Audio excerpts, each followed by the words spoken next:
आपने मूवी में अलग अलग सीएम का रोल देखे होंगे कि सीएम ने ये किया वो किया, इवन यहाँ तक कि मूवी का जो राइटर होता है उसका भी सोच यहाँ तक नहीं पहुँचा होगा कि कहीं पर ईडी रेड मारता है और उस रेड को रोकने के लिए सीएम खुद वहाँ पर पहुँच जाती है। अब देखो, ईडी ने उस दिन कोलकाता में 6 जगहों पर रेड मारा और दिल्ली में 4 जगहों पर रेड मारा, जिसमें से कोलकाता का जो आईपैक का दफ्तर है उसमें भी रेड मारा और आईपैक का जो डायरेक्टर है प्रतीक जैन उसके घर पर भी रेड मारा। लेकिन इस रेड को रोकने के लिए सीएम खुद वहां पहुंच जाती है और ईडी ने आरोप लगाया है कि सीएम ममता बनर्जी आईपैक के दफ्तर और प्रतीक जैन के घर में घुसी है और उसके बाद वहां से फिजिकल डॉक्यूमेंट्स और इलेक्ट्रॉनिक डिवाइस सहित इंपोर्टेंट एविडेंस लेके चली गई। अब इसके बाद सीएम ममता बनर्जी का आक्रोशित बयान सामने आता है जिसमें वो कहता है कि I am sorry prime minister, please control your home minister.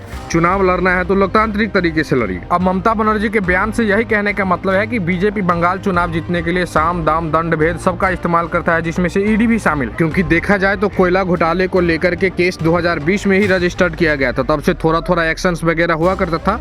लेकिन क्या अब जब बंगाल का चुनाव नजदीक आ गया है तब ईडी रेड करने पहुंच गई? क्या लगता है आपको, ये बात सच है या झूठ? अब ममता बनर्जी जो फाइल लेके चली गई उस फाइल में था क्या? क्या उसके चुनाव जीतने का स्ट्रेटेजी था या वो कुछ छुपाने का प्रयास करती है? क्या लगता है आपको?